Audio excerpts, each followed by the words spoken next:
SK classes के YouTube channel पर आप सभी लोगों का स्वागत है। देखिए, जो आधुनिक भारत का पिछला वीडियो था वो बहुत ही ज़्यादा महत्वपूर्ण और भूमिका परक जो है वीडियो था। ठीक है, वो जो वीडियो भूमिका थी आधुनिक भारत में शासन प्रशासन स्थापित करने की, वो हमने देखा कि जो है भारत में अंग्रेज किस प्रकार से आया। आने के बाद जो 4-5 कंपनियां विदेशी आई थी, उनमें से सबसे ज़्यादा शक्तिशाली अपने आप में क्या किया, अपने आप में शक्तिशाली जो है सत्ता के रूप में उभरा और भारत में एक विशेष प्रकार की व्यवस्था को कायम किया। उसी व्यवस्था के तहत हम लोगों ने देखा कि पहली जो व्यवस्था देखी थी वो कौन सी देखी थी हमने, भूनीति। भूनीति में हम लोगों ने देखा कि भूनीति में क्या देखा था कि स्थायी बंदोबस्त क्या था, रैयतवाड़ी व्यवस्था क्या थी, और साथ ही देखा था कि जो है महलवाड़ी व्यवस्था क्या थी। रैयतवाड़ी व्यवस्था, स्थायी बंदोबस्त व्यवस्था और महलवाड़ी व्यवस्था, जिसमें से हम लोगों ने देखा कि एक व्यवस्था जो है स्थायी बंदोबस्त थी, संपूर्ण भारत के 19% भूभाग पर थी, कार्नवालिस के द्वारा जो है स्थापित करी गई थी। जमींदार का पद सृजित किया गया था इसमें। इसके बाद में रैयतवाड़ी व्यवस्था हम लोगों ने देखी थी, 51% भूभाग पर था। हेक्टर मुर्रों के द्वारा जो है वह व्यवस्था लागू करी गई थी।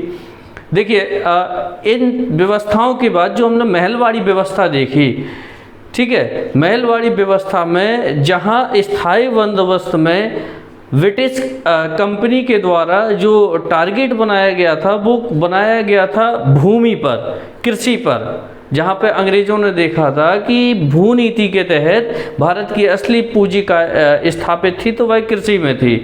और इसी कृषि में इस जो असली पूंजी होने के कारण अपने आप को एक विशिष्ट व्यापारी के रूप में जो है सफल व्यापारी के रूप में उन्होंने उभारने की कोशिश की। और साथ ही कुछ ऐसी गतिविधियां घटित हुई, चाहे वो 1757 का प्लासी का युद्ध ले लें, जो है इसके बाद 1764 का बक्सर का युद्ध ले लें। कुछ भारतीय राजाओं के द्वारा और भारतीयों के द्वारा जो है अंग्रेज़ों का साथ दिया गया और अंग्रेज़ों को साथ देने के कारण कुछ इनाम रूपी उनको मिला, लेकिन उनको भारत की कमजोरी का पता पड़ा और इसी कमजोरी का लाभ उठाकर जो है जल्द ही भारत में अंग्रेज व्यापारी से एक स्वामी बनने की स्थिति में पहुंच गए। जब कोई व्यक्ति स्वामी बनेगा तो वो अपने अनुसार नियम कानून बनाएगा और उसी नियम कानूनों के तहत भारत में राज करने का प्रयास करेगा। ठीक है, और इसी राज करने के प्रयास के दौरान जो विभिन्न प्रकार के सामाजिक परिवर्तन हुए, राजनीतिक परिवर्तन हुए, कृषि पर क्या प्रभाव पड़ा, किसानों पर क्या प्रभाव पड़ा, और साथ ही भारत में उन्होंने किस प्रकार का जो है विकास किया, ठीक है, और किस प्रकार से स्टेप बाय स्टेप अपनी नीतियों को लागू किया और संपूर्ण भारत का क्षेत्र ब्रिटिश जो है कंपनी के अधिकार में सम्मिलित हो गया। और यह सम्मिलित होने के बाद जो है कहीं ना कहीं हम लोग देखते हैं कि 200 से लगभग 200 वर्ष तक उन्होंने शासन किया। ठीक है, भूनीति में देखा। भूनीति के बाद जो है विकास के दौर में हम लोग जो आज एक टॉपिक पढ़ने जा रहे हैं उसका नाम है औपनिवेशिक चरण। स्पष्ट होता है औपनिवेशिक काल, ठीक है, अर्थात दूसरों के अंडर में किए गए, दूसरों के अधिकार में किए गए कार्य, अर्थात दूसरों के अनुसार किए गए कार्य का ये समय था। ब्रिटिश कंपनी जैसा चाह रही थी हम वैसा करने के लिए भारतीय तैयार थे। कृषकों को जैसा चाह रही थी वह फसल उगाने के लिए तैयार थे। जिस प्रकार से जो है चाहे व्यापारिक मार्ग को उन्होंने अपनाया, जहाँ से व्यापार करना चाहा वहाँ से किया। ये सारी नीतियों को जो है हम लोग देखने वाले हैं औपनिवेशिक चरण में। देखिए, औपनिवेशिक चरण को मुख्यतः 3 भागों में बांटा गया था। औपनिवेशिक चरण को मुख्यतः 3 भागों में बांटा गया था। बहुत ही महत्वपूर्ण है, ठीक है, और इनको कई नामों से भी जाना गया है जो हम लोग देखने वाले हैं।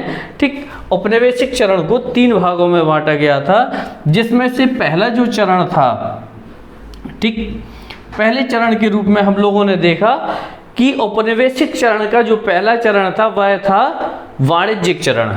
कौन सा था? वाणिज्यिक चरण।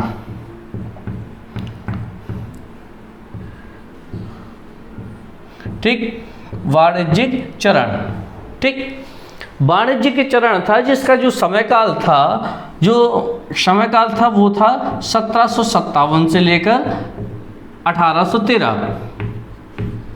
1757 से लेकर 1813 इसका जो समयकाल था।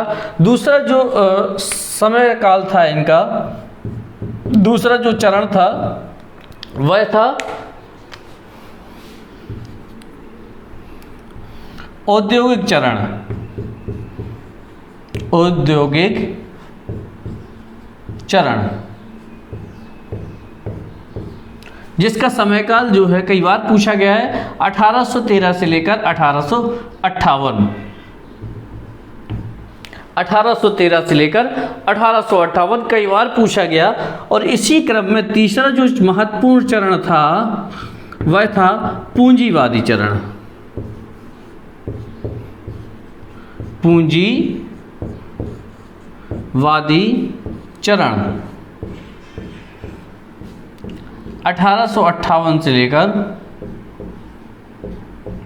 1919 या यूं कहें 1947 तक, तब तक भारत में अंग्रेज रहा। इस चरण का महत्व हमें दिखाई देता है, पूंजीवादी चरण का महत्व दिखाई देता है जो है 1858 से लेके मुख्य रूप से 1919, और उसके बाद जब तक भारत में जो है अंग्रेज रहा 1947 तक अधिकांश दिखाई देता है। ठीक है, इसके बारे में हम लोग देखेंगे क्रम बाई क्रम कि आखिर ये चरणों में हुआ क्या था।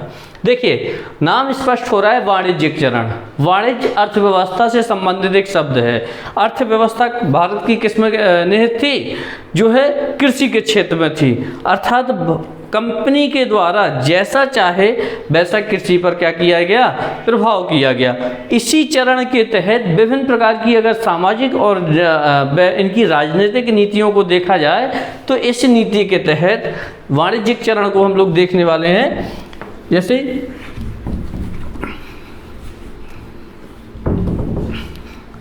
देखिए, वाणिज्यिक चरण के तहत क्या देखा? एक आर्थिक स्थिति को मजबूत करने के लिए ब्रिटिश कंपनी ने पूरा जोर लगा दिया, और इसी चरण के तहत जहां पे संभव हो सका, जिस क्षेत्र में संभव हो सका, और धीरे धीरे जो है भारतीय कृषकों पर अपना महत्व स्थापित करते गए। और जहां खाद्यान्न की फसल, चाहे वो गेहूं हो, आपका चावल हो, और इन फसलों के जगह कंपनी ने जो है नगदी फसल को अधिक महत्व दिया और जाके कपास की खेती, नील की खेती, जूट की खेती, इस प्रकार की खेती करना को क्या है प्रारंभ किया। और पूरे क्षेत्र में जहां संभव हो सका जो है 1757 से लेकर 1813 के मध्य जहां भी संभव हो सका, उन्होंने धीमे धीमे भारतीयों को अपने पक्ष में करते हुए जो है कृषि व्यवस्था को लागू किया और नगदी कृषि को क्या किया? उन्होंने नगदी फसल उगाने के लिए प्रोत्साहित किया। ठीक है, इसके बाद में इसमें अगर हम राजनीतिक सामाजिक महत्व देखें कि इसका प्रारंभ इसी चरण को, इसी समय काल में, इसी चरण को हम लोग जो है संगठित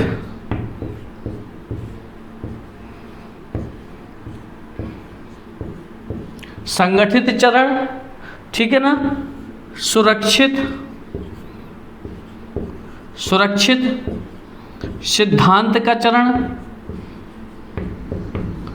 भी कहते हैं। ठीक है ना, संगठित चरण और सुरक्षित सिद्धांत का चरण भी इस काल में कहा जाता है, जो कि हमें सामाजिक और राजनीतिक स्थिति के द्वारा जानकारी प्राप्त होती है। जैसे हम लोग अगर सुरक्षित चरण के रूप में देखें, देखिए भाई बहुत ही ध्यान से समझने का प्रयास करिए, बिल्कुल सामाजिक है, बिल्कुल नॉर्मल है और बहुत ही आसानी से आप लोगों को समझ में आने वाला है। ये बहुत बड़ा टॉपिक है लेकिन बहुत ही सरल शब्दों में हम लोग समझेंगे। देखिए, जहां अंग्रेजों ने देखा कि भारत की असली पूंजी कृषि में है, ठीक है, भारत की असली पूंजी काय में है? कृषि में। तो इस चरण के दौरान अपनी आर्थिक स्थिति को मजबूत करने के लिए नगदी फसल को उगाने का क्या किया? उन्होंने कृषकों के ऊपर दबाव बनाया और कहीं ना कहीं वह इसमें सफल भी हुए। जब खाद्यान्न की जगह नगदी फसल उगाने के लिए उन्होंने प्रयास किया तो धीमे धीमे कृषकों का मन क्या हुआ? ब्रिटिश कंपनी के लिए जो है एक जो है उनके मन मुताबिक ना होने के कारण क्या हुआ, उनका विरोध भी अंदर अंदर होने लगा। ठीक है, कंपनी का विरोध भी कृषक धीमे धीमे करने लगे। लेकिन इस चीज़ का ध्यान जो है ब्रिटिश कंपनी ने बहुत अच्छे तरीके से रखा। जैसे वह जो है भूनीति के तहत प्रत्यक्ष रूप में सामने नहीं आए, जो कि हमें द्वैध शासन में, जो हम आगे देखेंगे, द्वैध शासन में दिखाई देता है कि दोहरी शासन प्रणाली को इसी चरण के दौरान दिखाई दिया। अर्थात उगाही के लिए भारतीयों को नियुक्त किया और राजस्व जमा के लिए कंपनी को नियुक्त किया। अर्थात अपनी प्रत्यक्ष छवि को भारतीय जो है कृषकों के मध्य नहीं लाया। अर्थात भारतीयों को ये विश्वास दिलाया कि शोषण तो हम नहीं कर रहे, शोषण हमारे भारतीय कर रहे। इसलिए भारतीयों का विरोध जो है कृषकों ने बहुत ही कम रूप में किया, लेकिन धीमे धीमे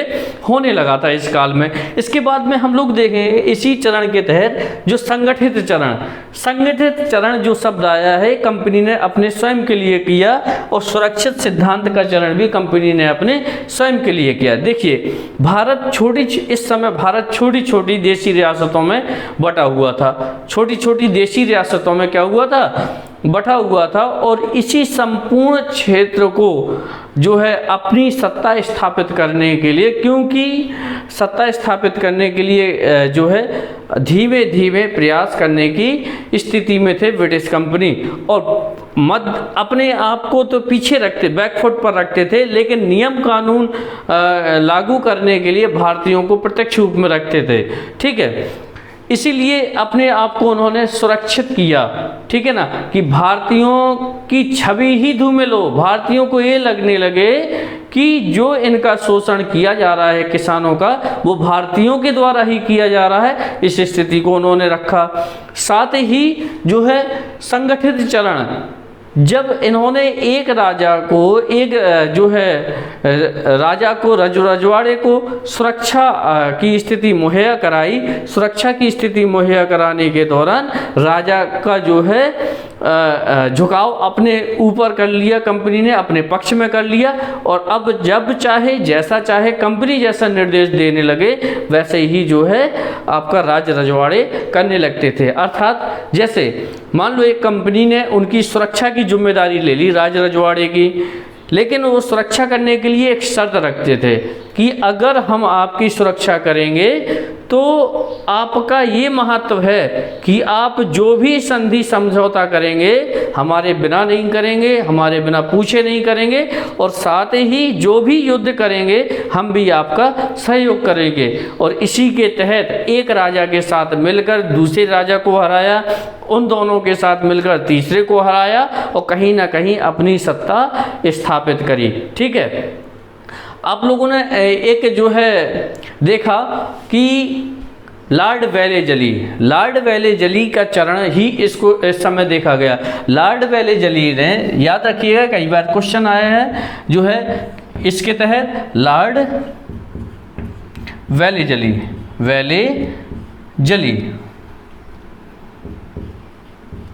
ठीक है, लॉर्ड वेलेजली के द्वारा जो है एक नीतियाँ जो है लागू की गई थी। ठीक है, लॉर्ड वेलेजली के द्वारा सहायक संधि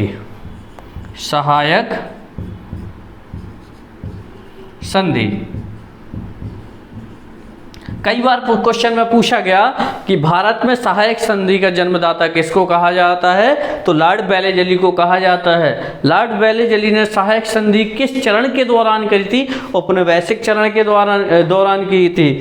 लॉर्ड वेलेजली ने सहायक संधि किस समय करी थी? 1757 से लेकर 1813 के रूप में करी थी। लॉर्ड वेलेजली की सहायक संधि का मुख्य उद्देश्य क्या था? राज रजवाड़ों को सुरक्षा प्रदान करके उनके साथ एक संधि स्थापित करना कि आप जो भी जो है राष्ट्रीय और दूसरे राजाओं के साथ संधि स्थापित करेंगे तो आप हमसे जो है पूछ के ही करेंगे, हमारी बिना अनुमति के कुछ नहीं करेंगे। ठीक है, और इसीलिए इस चरण के दौरान धीमे धीमे जो है कंपनी के द्वारा भारत में विस्तार किया गया। ठीक है, इसके बाद हम लोग देखेंगे औपनिवेशिक चरण का दूसरा चरण, औद्योगिक चरण।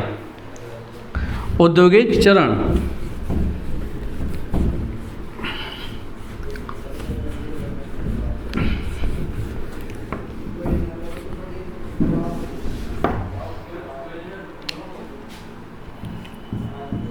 देखिए इसी चरण का जो दूसरा जो है औपनिवेशिक चरण का दूसरा बिंदु है वो था औद्योगिक चरण। औद्योगिक चरण, औद्योगिक चरण के द्वारा जो समय काल था वह था आपका 1813 से लेकर 1858। 1813 से लेकर 1858, ये कई बार पूछा गया है कि औद्योगिक चरण किस समय जो है हुआ था, तो 1813 से लेकर 1858 के मध्य हुआ था। अब औद्योगिक चरण के द्वारा जो है बहुत ही महत्वपूर्ण नीतियां लागू करी थी। अपने व्यापारिक सत्ता, व्यापारिक स्थिति को मजबूत करने के लिए कंपनी ने जहां जैसा चाहा वहाँ पे कंपनियां स्थापित करी। औद्योगिक चरण इसी को कहा जाता है। बहुत सारी कंपनियां स्थापित की और बहुत सारी कंपनियां स्थापित करने के लिए जो है उनको क्षेत्र अधिकार की ज़रूरत थी, और क्षेत्र अधिकार को जो है अपने पक्ष में क्षेत्र विस्तार को बढ़ाने के लिए कई प्रकार की नीतियां भी इन्होंने लागू की। जैसे हम लोगों ने देखा कि एक नीति का जो है लॉर्ड डलहौजी की नीति हम लोग देखते हैं। लॉर्ड डलहौजी विभिन्न प्रकार की नीतियाँ चलाई थी, जिससे मान लो कि एक विस्तारवादी की नीति के रूप में भी देखते हैं। जैसे लॉर्ड डलहौजी ने इस चरण के दौरान अपनी कंपनी का साम्राज्य विस्तार करने के लिए मुख्यतः राज रजवाड़े के ऊपर 3 प्रकार के पॉइंट रखे थे। उन्होंने कहा कि जो भी राज रजवाड़े जो है अपने संपूर्ण क्षेत्र अधिकार में, संपूर्ण क्षेत्र में जो है अच्छे नियम लागू नहीं करेंगे, उनका पूरा क्षेत्र कंपनी के अधिकार क्षेत्र में आ जाएगा। अर्थात कैसा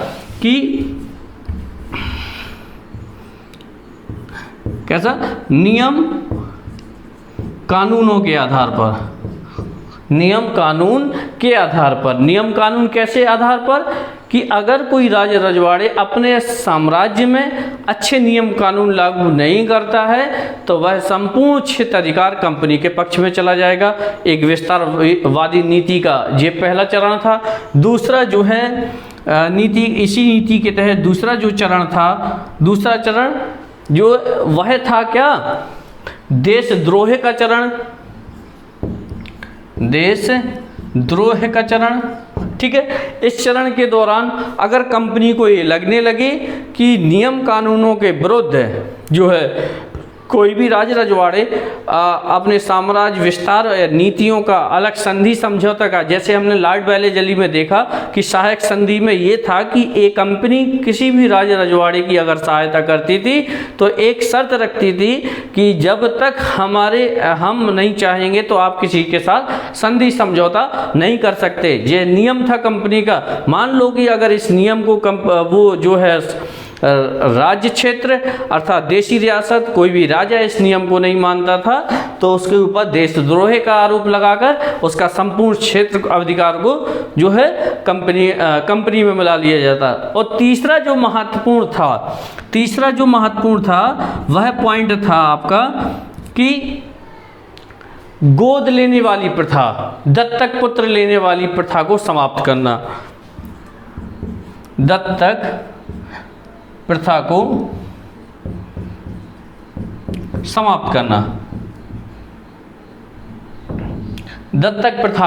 समाप्त करना स्पष्ट है। अपने क्षेत्र विस्तार के लिए दत्तक प्रथा को समाप्त किया गया था लॉर्ड डलहौजी के द्वारा। उसमें से कहा गया था कि अगर कोई राजा के पास उनका निजी पुत्र, लीगल पुत्र ना हो तो वह किसी भी पुत्र को जो है गोद नहीं ले सकते किसी भी स्थिति में, और जब वो गोद नहीं लेंगे तो उसका संपूर्ण क्षेत्राधिकार कंपनी के पक्ष में चला जाएगा। इस प्रकार की जो है नीतियों को लॉर्ड डलहौजी के द्वारा लागू किया गया था, जो कि कंपनी के विस्तार क्षेत्र के लिए अति महत्वपूर्ण था। और इन्हीं व्यवस्थाओं का पता लगा के कई बार क्वेश्चन में पूछा गया है कि दत्तक प्रथा किसके द्वारा लागू करी गई थी, क्षेत्र विस्तार की प्रथा किसके द्वारा लागू की गई थी, तो लॉर्ड डलहौजी के द्वारा की गई थी। सहायक संधि के किसके द्वारा की गई थी, तो लॉर्ड बैलेजली के द्वारा की गई थी। ठीक है, इस चरण के तहत हम स्पष्ट समझ गए होंगे कि औद्योगिक चरण के द्वारा उद्योग अपनी व्यापारिक स्थिति, अपनी आर्थिक स्थिति को मजबूत करने के लिए, अपने संपूर्ण क्षेत्राधिकार पर कब्जे करने के लिए यह नियम लागू करे, और जैसे ही क्षेत्राधिकार कब्जे में आता है तो वह वहाँ पे अपनी कंपनियां स्थापित करने का प्रयास किया। ये आपका औपनिवेशिक चरण का दूसरा चरण था। स्पष्ट हुआ। अब देख लेते हैं पूंजीवादी चरण। ठीक,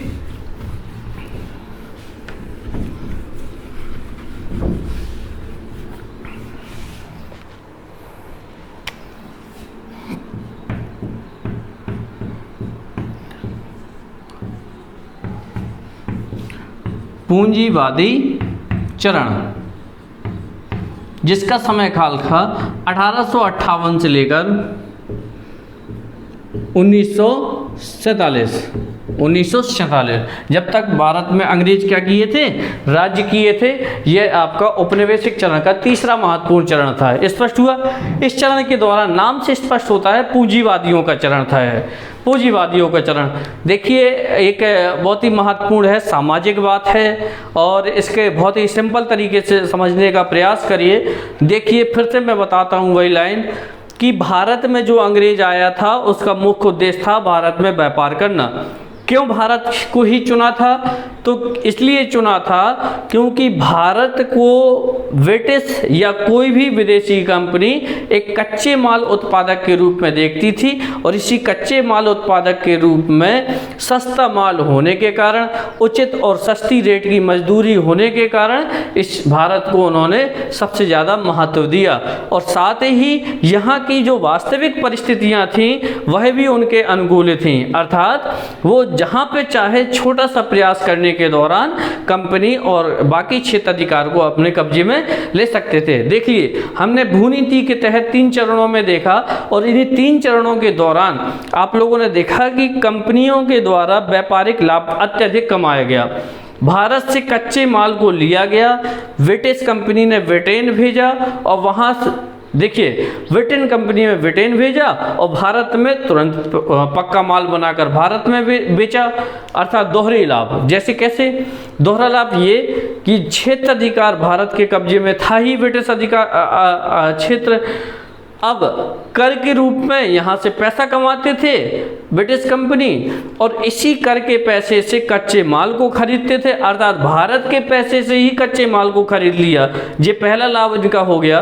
और इसी कच्चे माल को ब्रिटिश के यहाँ भेजा गया, ब्रिटेन के यहाँ भेजा, लंदन भेजा गया, वहाँ भी इन्होंने बेचा उच्च रेटों पर, तो वो लाभ मिला। और साथ ही पक्का माल बनाकर कोई वस्तु निर्मित करके भारत में पुनः महंगे दामों पर बेची, ये इनका तीसरा लाभ था। अर्थात जहाँ भी चाहा इन्होंने व्यापारिक स्थिति को पूंजी को इकट्ठा करने का प्रयास किया। अब देख लेते हैं, ब्रिटिश कंपनी के पास अत्यधिक पैसा हो गया।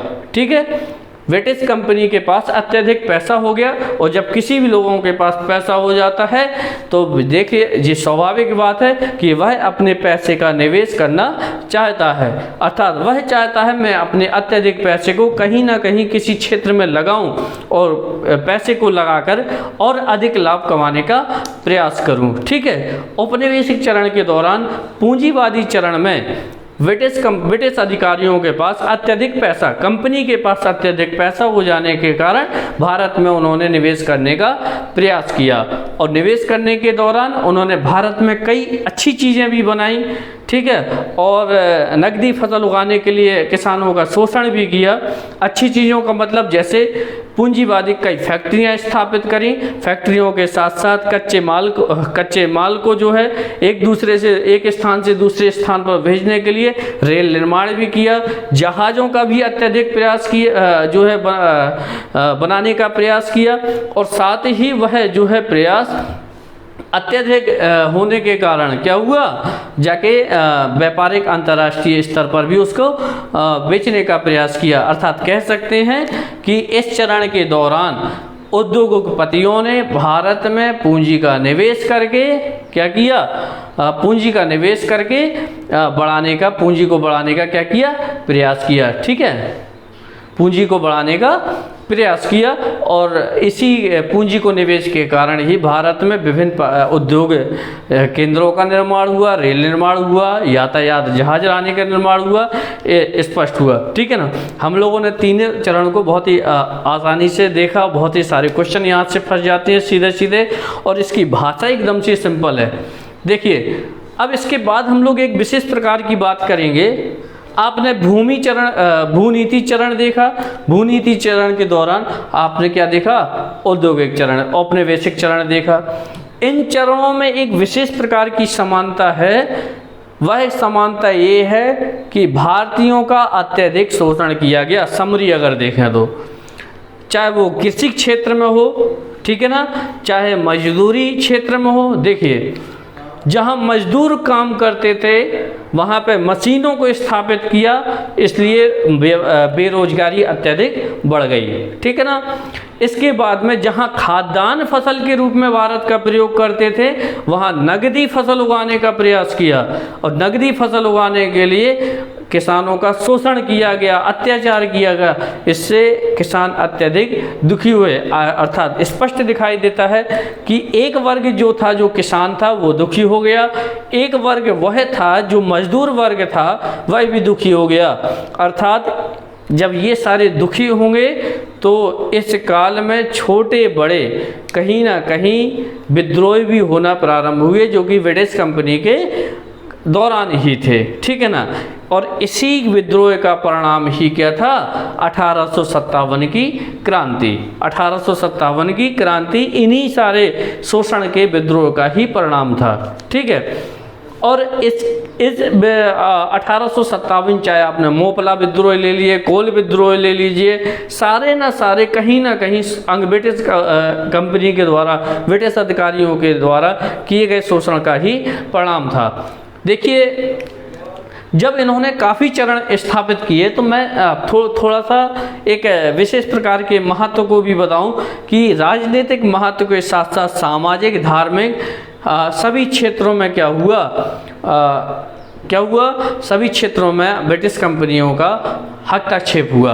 और इन्हीं हस्तक्षेप के कारण ही चाहे जौन सा भी वर्ग हो भारत में, चाहे वो किसान वर्ग हो, सैनिक वर्ग हो, ठीक है ना, किसान वर्ग, सैनिक वर्ग, मजदूर वर्ग, ठीक है, धार्मिक स्तर के वर्ग, भारत में जितने भी विविधता पाई जाती हैं कहीं ना कहीं ब्रिटिश कंपनी के द्वारा जो है प्रभावित हुए और कंपनी के विद्रोह में शामिल हुए।